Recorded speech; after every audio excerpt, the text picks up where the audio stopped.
son. Let's get going.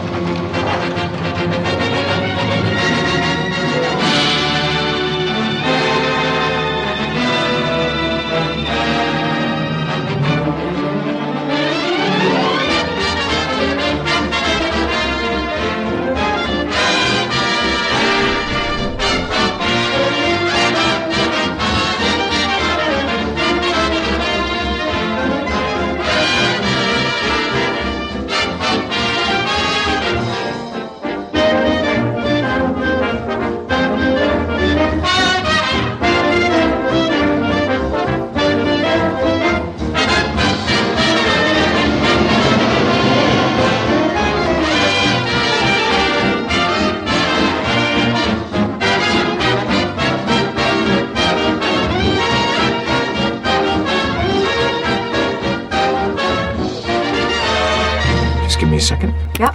Thanks. Okay. Yeah. You ready? I'm ready.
Mercy, my stars.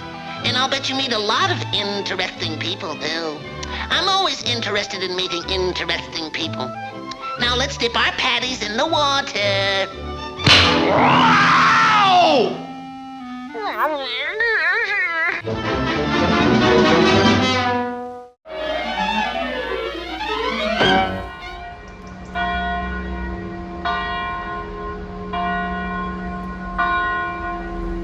This video, Tina. Tell us where we are.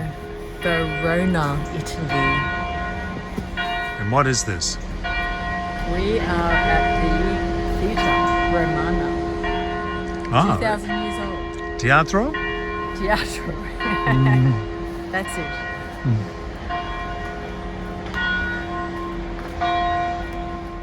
Well, show us around, Tina.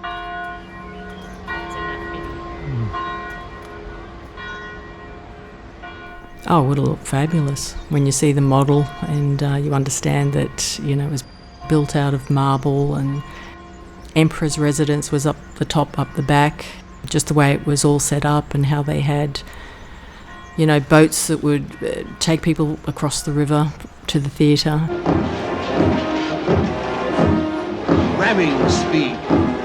So it was all very luxurious, I think, back in the day.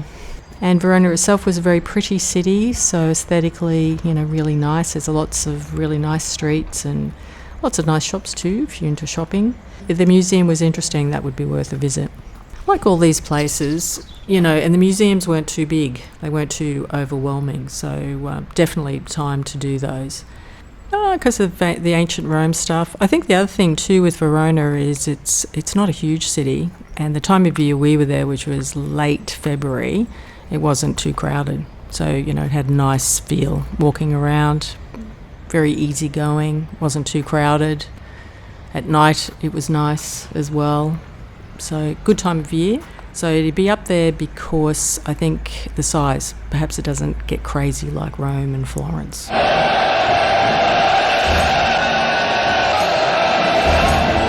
Nothing like this has come into Rome since Romulus and Remus. And the theatre, a lot of it's been taken, but you get to see the seating, and because you can see the river and you've got the model, so you can visualise what it was like. Yeah, there's a museum on the site of the theatre, Teatro, and lots of interesting things in there, and they had a model of what the theatre would have been like when it was first built, which of course is interesting because then you can visualise when you're looking at the ruins to, you know, what was there before. So it would have been amazing, of course, and built in first AD. So I think in Italy the Romans were pretty cashed up in the first AD because there seems to be a lot going on, a lot built in that period. It's day 3 of our travels, and this place was built in the 1300s, so it's medieval. There's a lot of classic fortifications here because they had to protect themselves from Venice and from the Florentines and from the French. In later centuries, it became part of the Napoleonic Wars, and Napoleon used it, and then, oh, there goes the bell, it's 10 o'clock.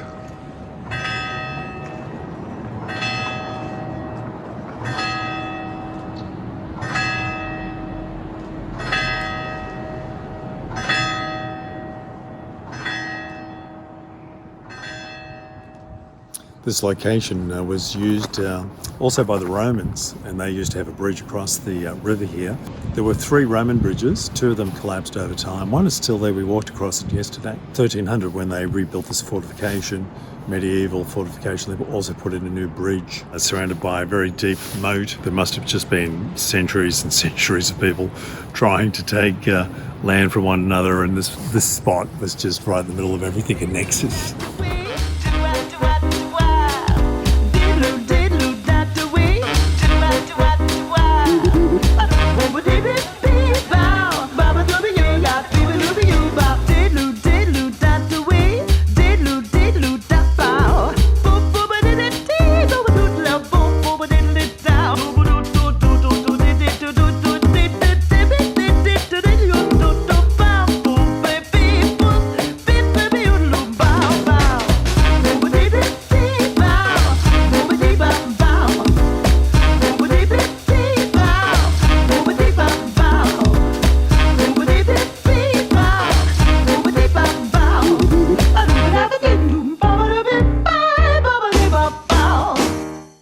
The arena, very good, because internally they're repairing it, because they're using it ongoing. The arena is the third largest in Italy. The first is the Colosseum. The second one is just outside Naples in a place called Capua. It was looking really good, made out of limestone, white and pink limestone. But there was a major earthquake in 1117.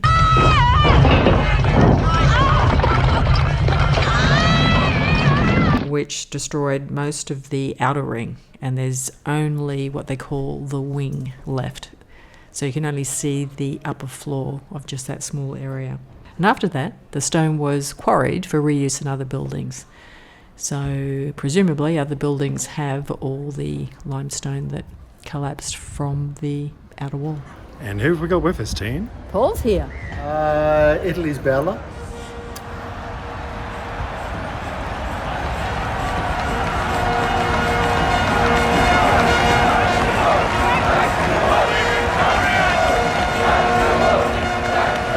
They embrace him like he's one of their own.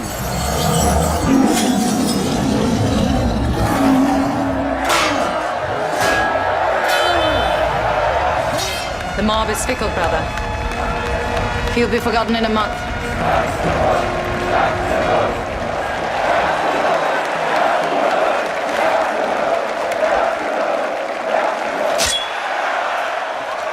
We who are about to die, salute you!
Just hear those sleigh bells jingling, ring, ting, tingling too. Come on, it's lovely weather for a sleigh ride together with you. Outside the snow is falling and friends are calling you.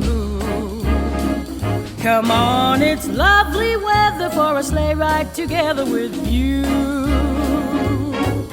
Giddy yap, let's go. Let's look at the show. We're riding in a wonderland of snow. Giddy yap, it's grand, just holding your hand. We're gliding along with the song of a wintry fairyland. Our cheeks are nice and rosy and comfy, cozy. We're snuggled up together like two birds of a feather would be. Let's take that road before us and sing a chorus or two. Come on, it's lovely weather for a sleigh ride together with you.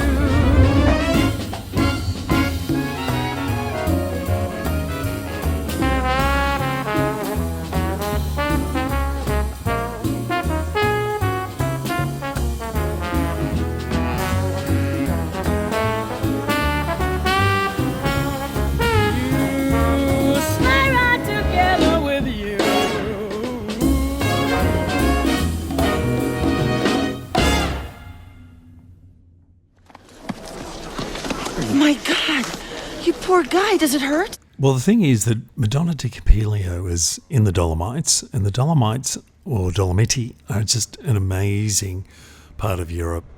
The views are just incredible. It's something about the mountains that their appearance is just phenomenal, and people say, and probably rightly so, that it's maybe the most beautiful place in the world to ski. and it is pretty good. Best place I've ever skied at. Passo Grossi, for example, is 2,442 metres high. The views are just unbelievably good. And of course, at that altitude, the snow's really good too. It's also a vast area, Monte Spinali, which is next to Passo Grossi. But there's also on the other side, Prado Largo. Now, Prado Largo was fantastic. So these are all 2,000 metre peaks. But it doesn't kind of stop there. It keeps on going. You can then ski on to other towns. The town itself is also beautiful. I mean, it's a gorgeous Italianate village. It's also close to the Tyrolean part of the border with Switzerland and Austria.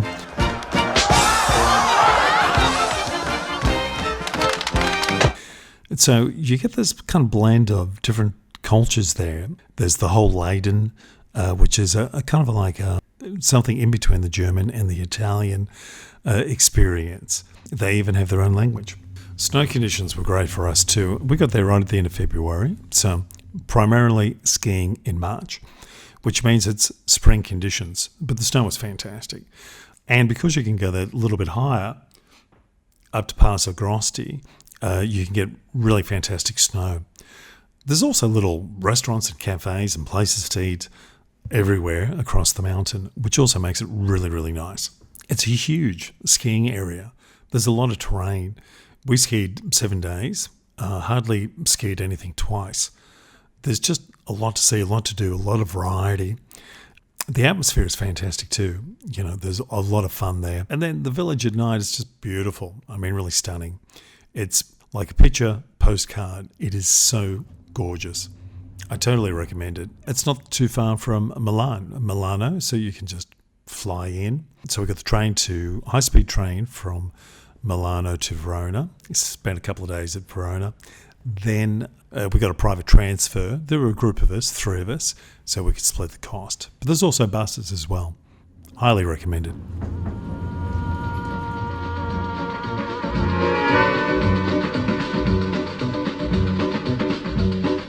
Nasce il giorno muore e la notte guarderà l'incertezza del domani, chissà, basta un desiderio solo a non farti riposare e una pulce sul lenzuolo che dormire non ti fa. Meglio stasera che domani, oh mai, domani chi lo sa quel che sarà.